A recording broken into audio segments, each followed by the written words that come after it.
Welcome to the Global Eye. In the tense aftermath of a blistering 12-day conflict, a new battle is being waged, a war of words, where victory is declared by all, yet its true residence remains shrouded in a fog of propaganda and geopolitical posturing. We begin with those competing realities. In Tehran, state media broadcast images of defiance. Supreme leader Ayatollah Ali Khamenei has declared a resounding victory, claiming Iran delivered a heavy slap to America's face and that the Zionist regime was practically knocked out. The official narrative from Iran is clear. They have survived, their nuclear infrastructure is intact, and any aggression will be met with decisive force. They're ready to retaliate.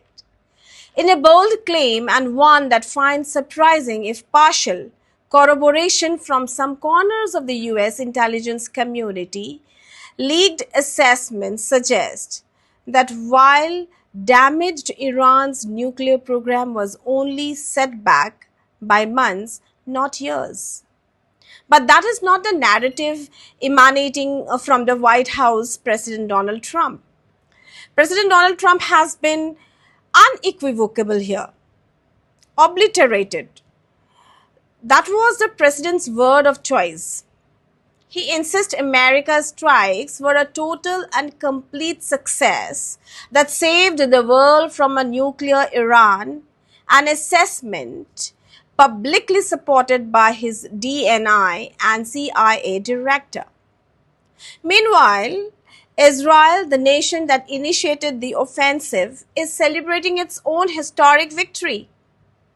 Prime Minister Benjamin Netanyahu claims Israel has not only crippled Iran's nuclear ambitions but has also re-established a powerful deterrent by eliminating key military and scientific figures.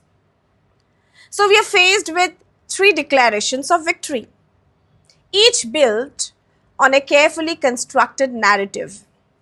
Iran claims victory by surviving, Israel claims victory through preemptive strikes, and the United States claims victory through sheer overwhelming force. Israel in fact told that they have achieved their objectives. Can they all be right? In a conflict with significant human and material losses on all sides, how can everyone emerge a winner? This is the hallmark of modern warfare. Victory is no longer just about surrender on a battlefield.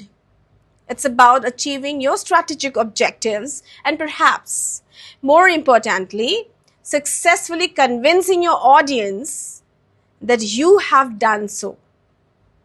For Iran, the victory is in withstanding the assault and retaliating, a powerful message of defiance for its domestic audience. For Israel, the victory is tactical, a demonstration of military reach to re-establish its red lines. And for the Trump administration, the narrative is one of the decisive action and strength aimed as much at a domestic American audience as at Iran.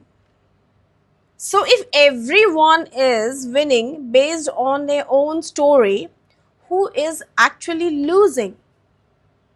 In the short term, the biggest loser, it seems it is the truth.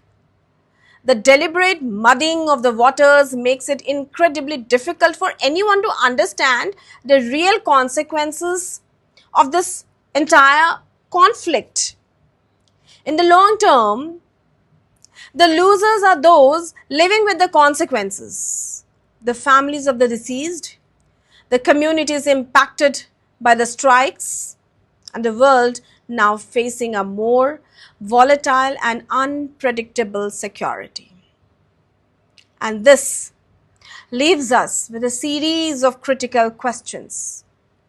We all must consider, first, what truly defines victory in the 21st century? Is it a military objective, the survival of a regime, or the mastery of a narrative?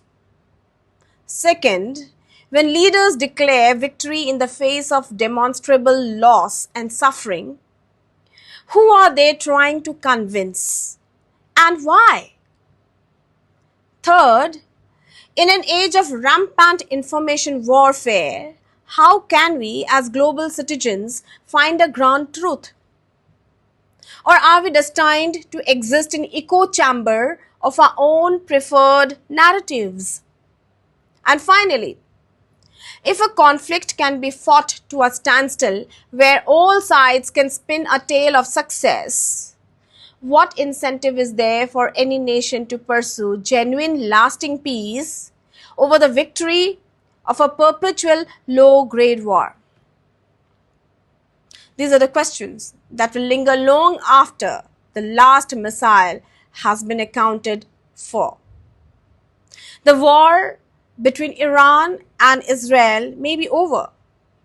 For now, we do not know what next, but the war for the truth has just begun. For more details and deep insights, keep watching The Global Eye.